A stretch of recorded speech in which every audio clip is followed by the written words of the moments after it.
Olá, meus irmãos, a paz do Mestre Jesus esteja com todos vocês, que Deus abençoe poderosamente quem me ouve e que o Senhor Deus Todo-Poderoso possa falar conosco, sempre por intermédio da sua santa palavra.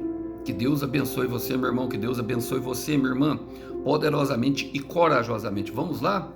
Vamos para nossa conversa. O texto hoje para nossa breve reflexão encontra-se no Evangelho de Jesus Cristo.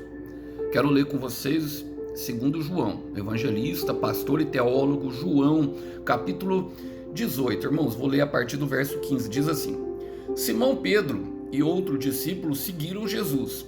Esse outro discípulo era conhecido do sumo sacerdote, de modo que lhe permitiram entrar com Jesus no pátio do sumo sacerdote.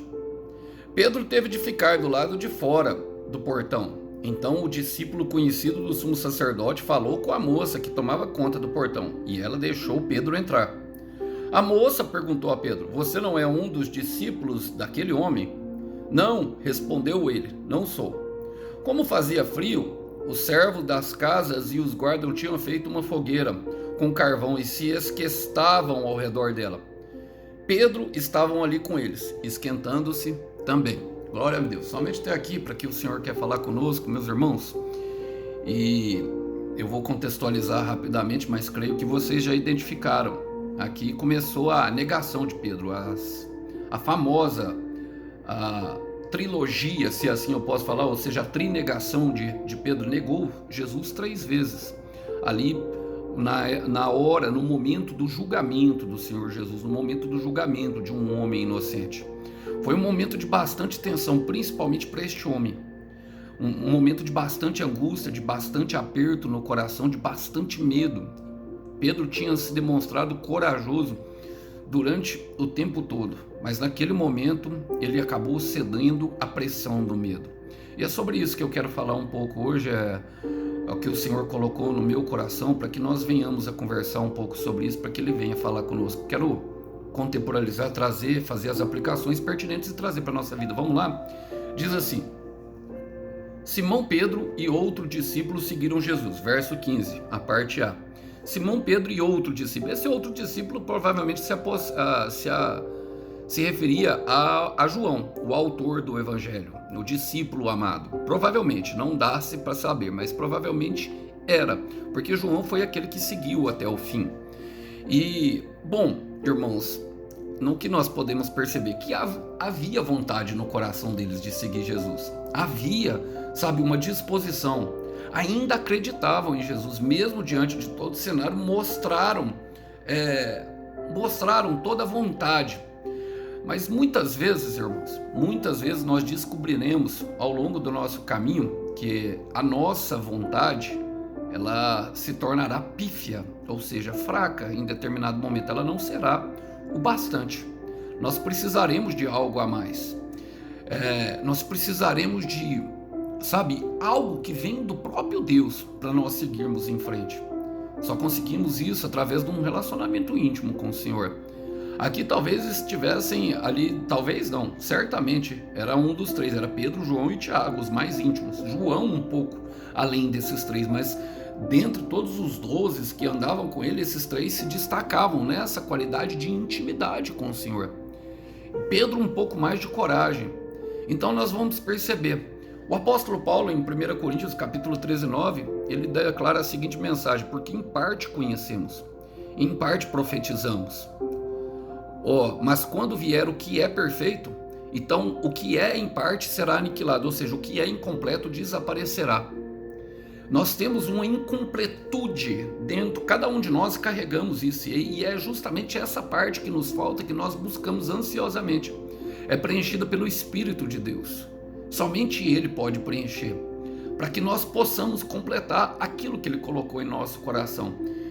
João segue dizendo: esse outro discípulo era conhecido do sumo sacerdote, de modo que lhe permitiram entrar com Jesus no pátio do sumo sacerdote.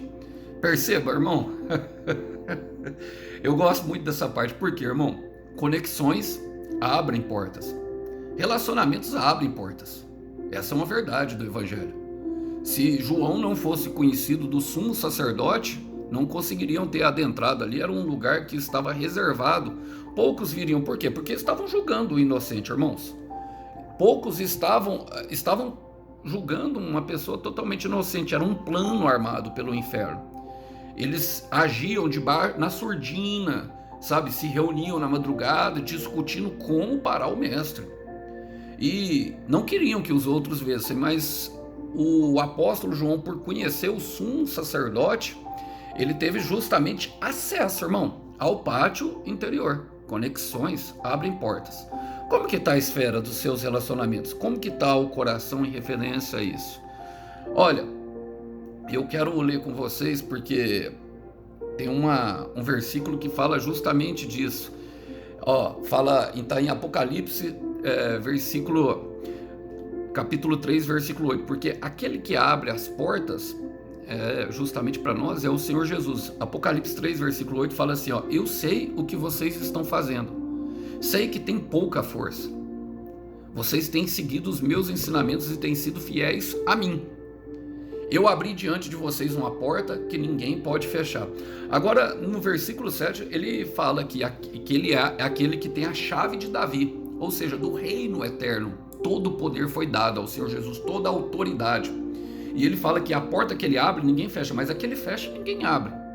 E muitas vezes nós acreditamos no Deus que abre porta, mas esquecemos do Deus que fecha a porta também, irmãos. E é importante ressaltar isso para aquilo que vem na sequência da ministração, daquilo que o Deus quer falar conosco.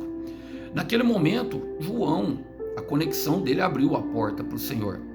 E precisamos entender que às vezes Deus vai fechar as portas por um motivo. E eu quero continuar, porque fala assim, Pedro teve que ficar do lado de fora do portão. Por quê, irmãos? Era evidente o que viria a seguir a negação de Pedro, que Pedro não estava preparado ainda completamente. E isso é relatado, mais para frente eu vou chegar lá. Mas Pedro não tinha o preparo. Então eu quero falar, a falta de preparo, ela fecha portas. A falta de preparo, ela fecha as portas. Se você chegar, sabe, diante de um emprego, você mandou currículos, você enviou, está procurando oportunidade, mas você não se preparou, você foi para a entrevista de emprego, não quis saber nem da empresa, não leu, irmão, sobre a empresa, não leu, minha irmã, sobre a empresa que você vamos dizer, fugiu a palavra, mas um futuro, meu Deus, mas como fugiu a palavra, mas aquele que está, um futuro, aquele que almeja, se você está querendo demonstrar desejo sobre aquilo e você não tem preparo, quando você não se prepara, você demonstra justamente a falta de desejo, a falta de verdade de que você está preparado.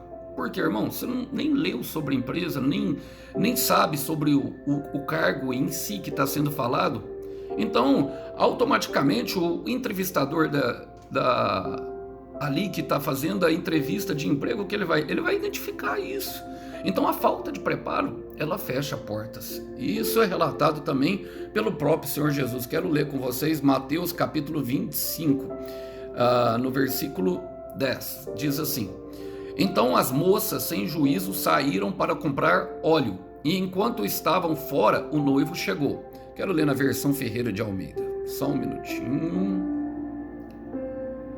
E tendo elas indo comprar, chegou o noivo, e as que estavam preparadas entraram com ele para a borda, e fechou-se a porta.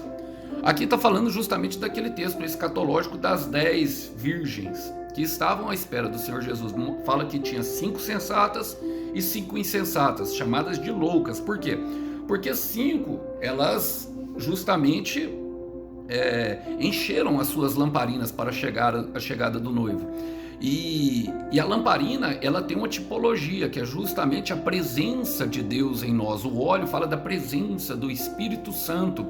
E a luz fala da verdade, daquilo que reflete a verdade sobre nós e sobre as promessas de Deus, sobre aquilo. O noivo chegar remete a uma promessa cumprida, irmãos. Só que a porta se fechou para aquelas. Por quê? Porque elas tiveram que sair para se preparar. Então, a falta de preparo, ela fecha portas para nós. Nós precisamos compreender isso. Precisamos entender e precisamos nos preparar. Como que nós preparamos, Alisson? Qual que é o segredo? Oração, irmão. aquilo que você faz, que você dá conta, você mesmo deve ir abandonando, irmão. Sabe? Você mesmo deve ir abandonando, minha irmã. Tem coisas simples que nós podemos abandonar, que não condiz com a vida que Deus tem para nós.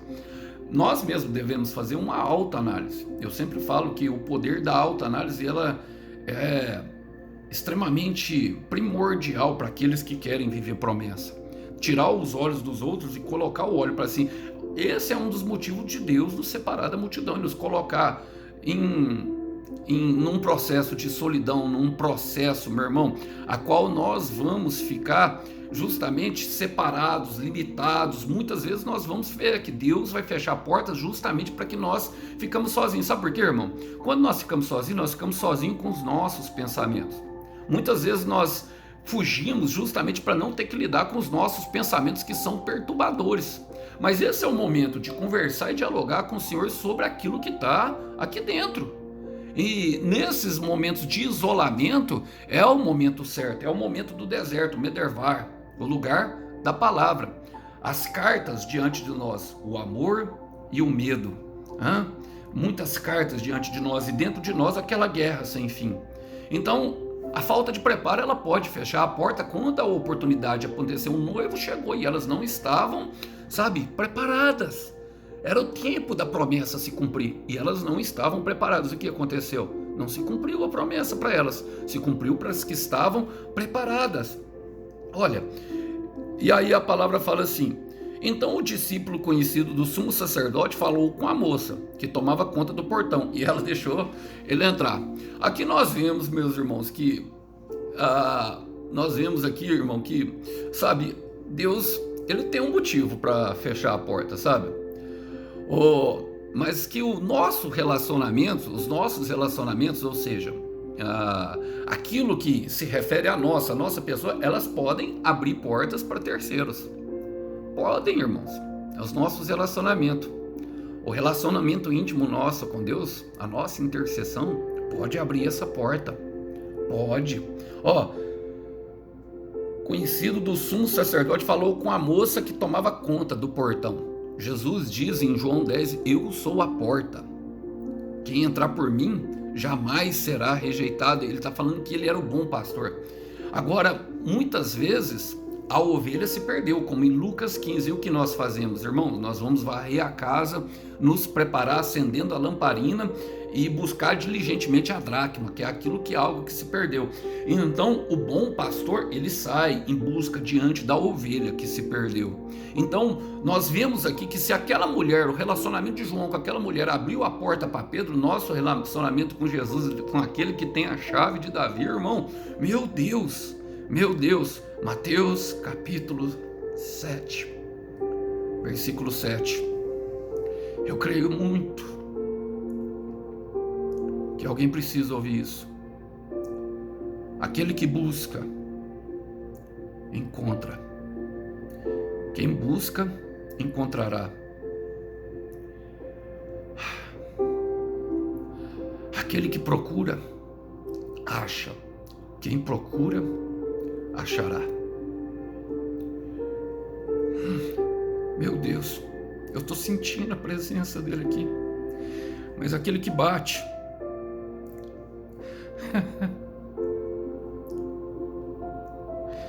aquele que bate, a porta se abrirá. Ele é a porta.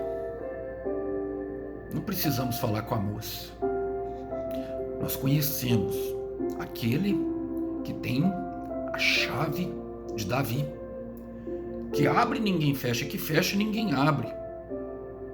Irmão, minha irmã, muitas vezes nós vamos pedir para pessoas que talvez Deus quisesse que fechasse a porta temporariamente, talvez eternamente, e vamos saber e tentamos agir da nossa própria forma. E a verdade é que as nossas conexões, elas abrem porta para terceiro. Agora imagina a nossa conexão com Deus, irmão. Então continua batendo nessa porta, mesmo que ela não tenha abrido, mesmo que ela não tenha sido aberta para você, continue batendo. Toque, toque, toque, toque, toque, toque, toque. Bata até que se abra. Lucas 18, versículo 7.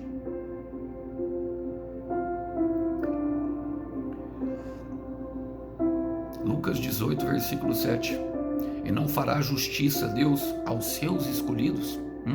Quanto tempo você tem batido nessa porta, meu irmão? Há quanto tempo você tem buscado? Há quanto tempo você tem procurado? Vai se abrir. Eu quero profetizar sobre a sua vida. Vai se abrir. Mas se prepare. Mas vai se abrir. Continua. Não para não. Não é hora de desistir. Você já foi longe demais. Perceba, olhe para trás, olhe o quanto você já caminhou, perceba de onde você saiu, olhe para você mesmo, olha como você está mais firme, mais forte. Continua batendo. Vai acontecer. Essa porta vai se abrir.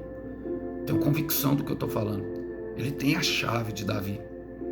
Olha, agora tinha um motivo. Por quê, irmão? Ela deixou Pedro entrar. A palavra fala, ela deixou Pedro entrar. Mas a própria moça que abriu a porta, ela fala assim, ó, a moça perguntou a Pedro, você não é um dos discípulos daquele homem? Irmão, Deus não fecha a porta sem motivos. Deus não quer te ver sofrendo, irmão. Não é a intenção de Deus fechar sofrendo, mas ele sabia do que aconteceria naquele momento, sabe?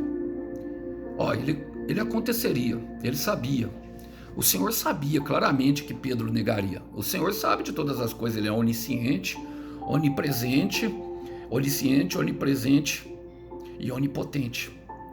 Sabe de todas as coisas, tem todo o poder e é dono do tempo. Então tem todo o poder, sabe de todas as coisas e está em todo o tempo, em todo momento, no presente, passado e futuro, consegue visualizar melhor do que ninguém todas as coisas e precisamos confiar no nosso Deus. Mas Pedro não estava preparado, então Deus não fecha portas sem motivo. Nunca, irmão, nunca que Deus fecha uma porta para te ver sofrer. Deus não te fecha a porta para te ver triste, Deus não te fecha a porta para te ver com medo e inseguro, mas ele sabe que às vezes aquela porta ainda você não está preparado, meu irmão. Você não está preparado, às vezes ele sabe que aquela porta, o irmão Alisson, não está preparado. Eu estou pregando aqui para pessoas que tiveram uma porta que desejavam muito sendo fechada na sua porta. Aquela mulher pergunta e ela pergunta justamente aquilo que feriria Pedro. Sabe, Satanás, ele sempre sabe. Satanás, ele nunca vai atacar no nosso ponto forte. Naquilo que nós temos força e não negaremos, não. Mas aquilo que nós negaremos o Senhor é justamente ali. Você não é discípulo? Quantas vezes negamos a nossa identidade? Quantas vezes construímos identidades que não são nossas para negar a nossa verdadeira essência? Quantas vezes negamos o discipulado diante do Senhor? Sabe, irmão, uma das coisas que me acalenta o coração é justamente saber que o Senhor não fecha a porta sem motivo. Sabe por quê? Porque é difícil, irmãos. Agora, o que acontece? Às vezes ele vai nos fazer entrar por uma porta dificultosa. Olha o que diz em Mateus capítulo 7, versículo 13 e 14. Entrai pela porta estreita, porque larga é a porta e espaçoso o caminho que conduz à perdição, e muitos são os que entram por ela. Aquela porta ali naquele momento poderia conduzir Pedro. Deus permitiu que fosse aberta. Pedro jamais seria perdido por Jesus, já tinha caminhado longe demais. Mas naquele momento ele fala, não, respondeu ele, não sou. Não sou. Sabe por quê? Porque a porta estreita é apertada e o caminho que conduz à vida. E poucos a encontram. Poucos a encontram. É o que o Senhor Jesus fala. E aí acontece a grande questão. Por quê? Quando negamos Jesus, negar Jesus provoca morte dentro do nosso coração. Quero me apoiar justamente lendo um versículo para vocês. Capítulo 3 de Atos, versículo 14. Tem a seguinte informação nas Sagradas Escrituras para nós. Mas vós negastes o santo e justo, está falando do Senhor Jesus, e pedistes que vos desse um homicida. Quero ler na linguagem atual. Diz assim, Jesus era bom e dedicado a Deus, mas vocês o rejeitaram. Em vez de pedirem a liberdade para ele, pediram que Pilatos soltasse um homicida. Toda vez que negamos Jesus, meus irmãos, nós soltamos um homicida. soltamos um criminoso. Toda vez que... E isso está dentro de nós, irmão. Dentro de nós tem guerra sem fim, o amor e o medo. Isso é uma guerra dentro do irmão Alisson. Quantas vezes eu neguei Jesus, irmãos? Quantas vezes? Quantas vezes? Muitas vezes, irmão. Toda vez que não quis ir no caminho da promessa, toda vez que tive medo de encarar situações, toda vez que tive medo de me posicionar, até mesmo pessoas que eu considero e que eu amo da forma correta, toda vez que eu deixei o meu lado sombrio tomar mais conta de mim para me saber de algo, toda vez que eu me posicionei até mesmo da minha família aqui com relação à minha fé cristã, com relação à minha fé, ao meu amor por Jesus, todas as vezes nós negamos Jesus. E negar Jesus provoca morte em nosso coração e nos conduz a um caminho que vem a seguir. Olha, ele fala assim, ó, como fazia frio, no versículo 18, os servos da casa e os guardas tinham feito uma fogueira com carvão que esquentavam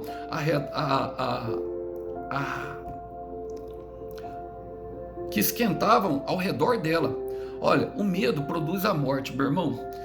E aqui nós precisamos entender por quê, irmão. O inimigo, ele também tem alívio. Quem estava ali eram os guardas, irmão, e os servos da casa. Eles que prepararam aquela fogueira. Eles que preparavam aquele alívio para o frio. E toda vez que nós negamos Jesus, nós vamos sentir esse inverno da nossa alma, essa morte por dentro, esse deserto como terra seca, como se algo que precisasse ser suprido ali dentro. E isso nos leva a uma condição de suscetibilidade, ou seja, de aceitação daquilo que não é a promessa, de um alívio temporário, de algo. Jó coçava-se as suas ferimentas com a telha, mas aquela telha, quanto mais ele coçava, trazia um alívio, mas mais provocava a necessidade de se coçar com a telha até se ferir. E esse caminho vai nos levar à morte, a feridas internas. E quem sabe disso, quem já passou por isso, sabe que essa palavra ela é verdadeira e fiel.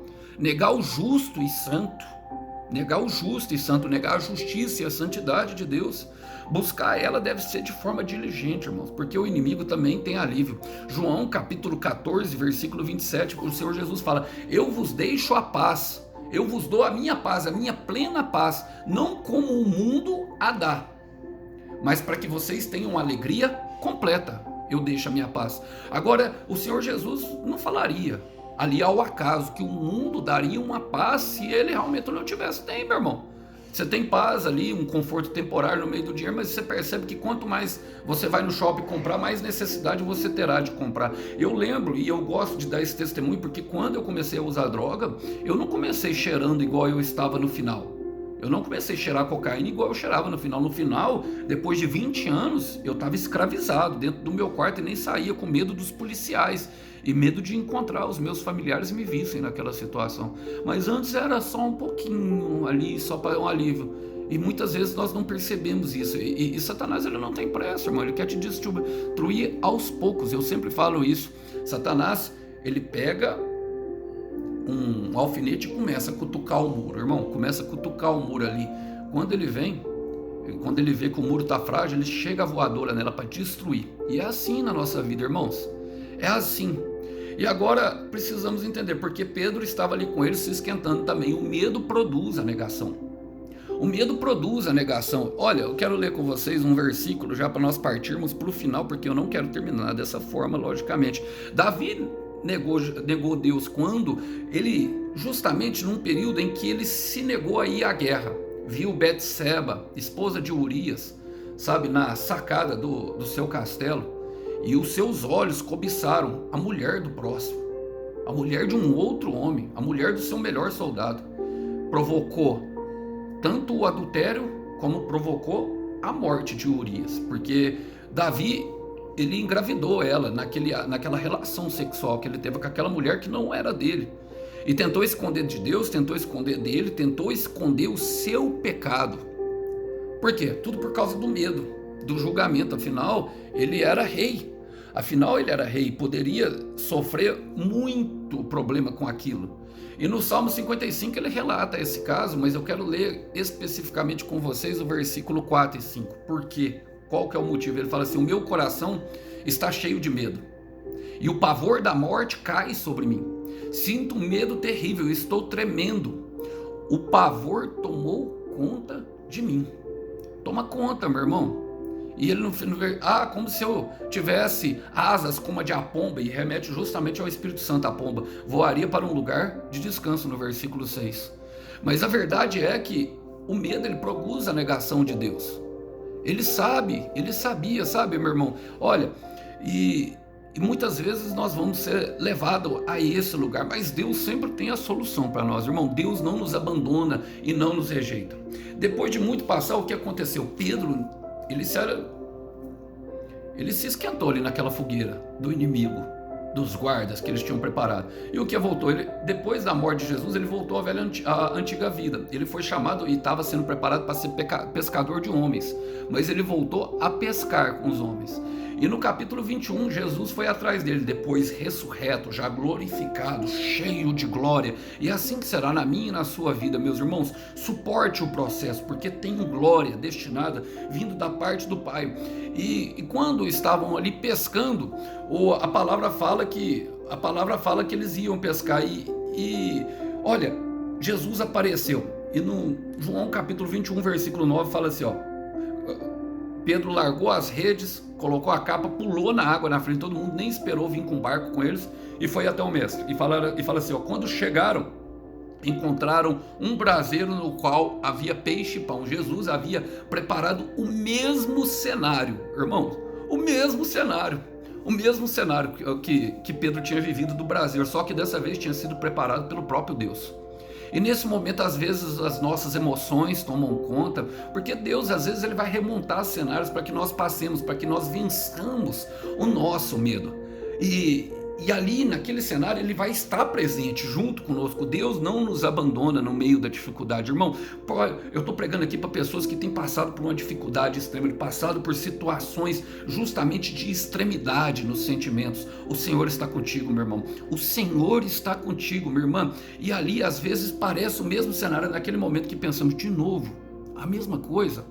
Mas não, ali tinha um pão e tinha um peixe. Só vai sentar na mesa, irmão, quem aprender a compartilhar o pão. Aleluia. Quero repetir isso para que entre no teu coração. Só vai sentar na mesa quem aprender a compartilhar o pão. E aprender a compartilhar o pão fala da palavra. E o peixe era um símbolo do próprio Senhor Jesus, que em Atos, quando eles começam a evangelizar, eles estavam sendo muito perseguidos. Então, para se identificar um ao outro, eles desenhavam um peixe no chão. Significado: eu sou cristão.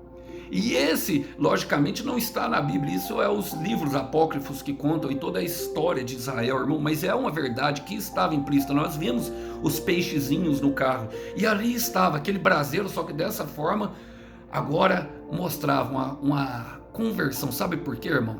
Porque em Romanos 10, 11 fala que se nós crermos no Senhor Jesus Cristo, nós não seremos envergonhados. Romanos 10, 11, creia no Senhor Jesus Cristo e não será envergonhado. Creia no Senhor Jesus Cristo e não será confundido. Creia no Senhor Jesus Cristo e não será enganado. E eu quero terminar aqui, que eu sei que eu me demorei, mas foi preciso. Em Isaías 61, versículo 7, eu quero ler esse versículo e quero terminar, irmão, para que entre em teu coração, para que você tenha plena confiança de que tudo que você está passando faz parte de um processo de Deus. Fala o seguinte, irmãos, a palavra diz assim: em lugar da vossa vergonha, haveis de ter dupla honra, em lugar de humilhação, exultareis na vossa porção, e por isso na sua terra possuirão o dobro e terão perpétua alegria, alegria eterna, meu irmão. No lugar da vergonha haverá dupla honra, no lugar da humilhação, exaltação, e a alegria será eterna. E é assim que o Senhor está falando. Então suporta o processo, entrega as suas dificuldades para Deus, e no momento certo, saiba de uma coisa: o Cordeiro tem uma recompensa o teu sacrifício. Gostaria de deixar essa mensagem com vocês, meus irmãos. Que Deus abençoe o coração de vocês. Até uma próxima mensagem. Tchau, tchau.